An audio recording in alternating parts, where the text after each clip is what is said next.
Fala galera, Daniel, relojoeiro de Salvador, Bahia.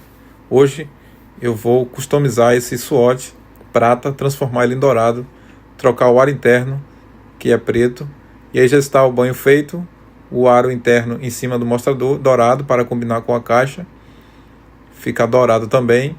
E esse é o resultado do relógio, que era prata, lembrando que não há nenhuma diferença do relógio prata banhado ou dourado banhado, porque antes de dar o banho tem que tirar todo o dourado para depois dar o banho. A coroa também eu troquei, ele tinha uma coroa adaptada, está com a coroa original, e aí está o serviço pronto. Testando um crono, tudo funcionando. Esse foi o vídeo de hoje. Grande abraço para vocês e até o próximo vídeo.